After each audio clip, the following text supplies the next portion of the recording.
आज हम रीजनिंग के कुछ नए क्वेश्चन लेकर आए हैं।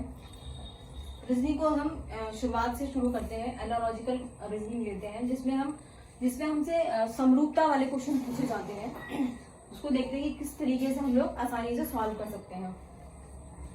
पहला क्वेश्चन है कि उस विकल्प का चयन कीजिए जो तीसरे शब्द से उसी प्रकार संबंधित है जिस प्रकार दूसरा शब्द पहले शब्द से संबंधित है। यानी कि पहला शब्द कौन सा हो गया, ये हो गया, दूसरा ये शब्द हो गया। यानी कि जो प्रोफेसर है उसका संबंध किससे है, शिक्षा से है। ठीक है ना। प्रोफेसर यानी कि जो शिक्षा देते हैं, ये अध्यापक हो गए हमारे। प्रोफेसर का संबंध किससे है, शिक्षा से। तो सैनिक का जो संबंध है वो किससे होगा, हमें ये बताना है। ऑप्शन दिया हुआ है हमको, देश है, रक्षा है, देश प्रेम है या फिर वर्दी है। तो जो प्रोफेसर है वो हमें क्या देते हैं, शिक्षा देते हैं, है ना। तो जो सैनिक है वो क्या करेंगे, रक्षा करेंगे, है ना। तो जो हमारा ऑप्शन बी है वो हमारा सही हो जाएगा। हाँ, अगला प्रश्न देखते हैं हम। सेम क्वेश्चन है, उस विकल्प का चयन कीजिए जो दूसरे शब्द से उसी प्रकार संबंधित है जिस प्रकार दूसरा शब्द पहले शब्द से संबंधित है। ठीक है ना। जो हमने पहला वाला क्वेश्चन सॉल्व किया था, दूसरा भी उसी ट्रिक पर है। बस हमको ये देखना है कि हम जो पहला शब्द है वो दूसरे शब्द से किस तरह से समानता यानी कि किस तरह से मेल खा रहा है, उसी हिसाब से उसी के अनुसार हम क्या करेंगे, तीसरा शब्द यानी कि तीसरा शब्द जो है वो चौथे से मिलान करेंगे। अब यहाँ पे दिया हुआ है पैसा। पैसा किसके समरूप है, रुपए के समरूप, है ना। कैसे है, 1 रुपए बराबर कितना होता है, 100 पैसा। ठीक है ना। 1 रुपए बराबर 100 पैसा होता है। उसी तरह से यहाँ पर जो है किलोमीटर, तो किलोमीटर क्या हो जाएगा, डेकामीटर। यानी कि 100 डेकामीटर बराबर कितना होता है, 1 किलोमीटर। ठीक है ना। तो ये जो दोनों हो गए एक दूसरे के क्या हो गए, समरूप हो गए। यानी कि जो संबंध पैसे का रुपए के साथ था वही संबंध डेकामीटर का किलोमीटर के साथ है।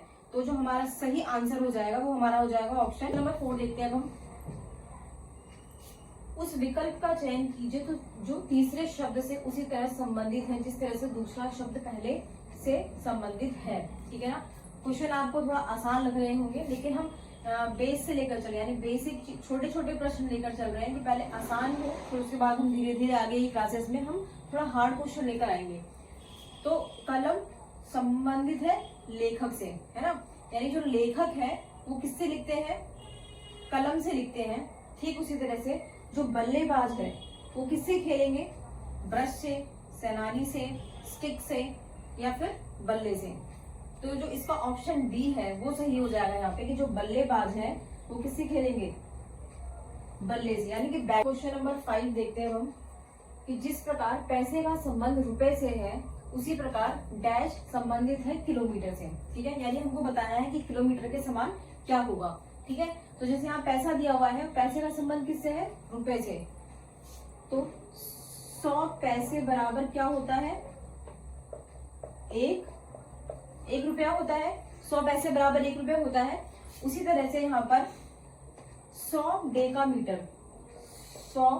डेकामीटर बराबर होता है 1 किलोमीटर। तो जो यहाँ पर ऑप्शन डी है यानी कि ऑप्शन जो 4 है वो हमारा सही हो जाएगा कि उस विकल्प का चयन कीजिए जो तीसरे से उसी प्रकार से संबंधित है जैसे दूसरा पद पहले से संबंध रखता है। ठीक है ना। तो यहाँ पे दिया है जो फुटबॉल का संबंध है वो किससे है, डूरंट कप से है। यानी कि जो फुटबॉल के जो प्लेयर है अगर वो लोग जीते हैं तो उनको कौन सा प्राइज मिलता है, डूरंट कप दिया जाता है। ठीक है। तो पोलो का संबंध है वो किससे होगा। ठीक है। अब हम यहाँ देखते हैं, ऑप्शन हमको 4 दिए हुए हैं। पहला ऑप्शन है वॉकर कप है, दूसरा है थॉमस कप, तीसरा है जूल्स रिमेट ट्रॉफी है और 4th है एंजेला कप। तो जो वॉकर कप है वो किसके लिए होता है, गोल्फ के लिए। ठीक है। जो थॉमस कप है वो होता है हमारा बैडमिंटन के लिए। ठीक है। और जो जूल्स रिमेट ट्रॉफी है वो होता है हमारा फुटबॉल के लिए। ठीक है।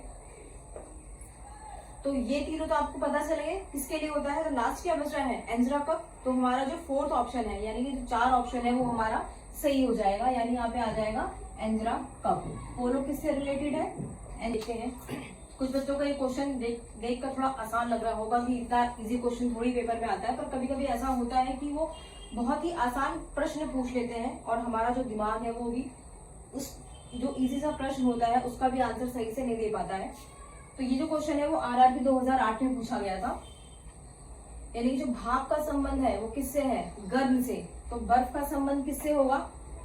यानी जो भाप होती है वो क्या होती है? गर्म होती है, और जो बर्फ होती है वो क्या होती है? ठंडी होती है। तो यानी कि यहाँ जो ठंडा है वो हमारा सही आंसर हो जाएगा। यानी जो ऑप्शन ए है, पहला ही ऑप्शन हमारा। प्रश्न संख्या 8 देखते हैं। मुख का संबंध किससे है? अभिव्यक्ति से है। तो यहाँ पर संगीत का संबंध किससे होगा? ये क्वेश्चन भी एसएससी मैट्रिक लेवल में पूछा गया था। यानी जो मुख का संबंध है वो किससे है? अभिव्यक्ति से। मुंह से हम क्या बोलते हैं? बात करते हैं, बातचीत करते हैं, ठीक है ना। तो उसी तरह से संगीत है, संगीत से क्या निकलता है? ध्वनि निकलती है, कर्ण निकलता है, धुन निकलती है, या फिर यंत्र निकलता है।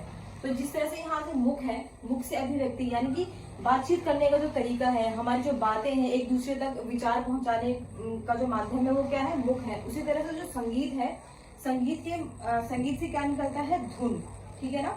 तो जो ऑप्शन सी है वो यहाँ पर सही हो जाएगा। ध्वनि भी, संगीत से ध्वनि भी निकलती है, लेकिन यहाँ पर मुख से क्या? अभिव्यक्ति, यानी कि जो हमारे जो विचार हैं वो निकल रहे हैं, यानी कि कुछ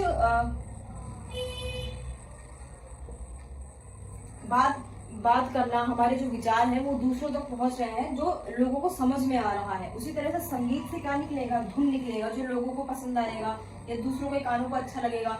तो जो धुन है कि जीवन का संबंध जो है वो किससे है? मृत्यु से। तो रोने का संबंध किससे होगा? ये भी आरआरबी 1991 में क्वेश्चन आया था ये वाला।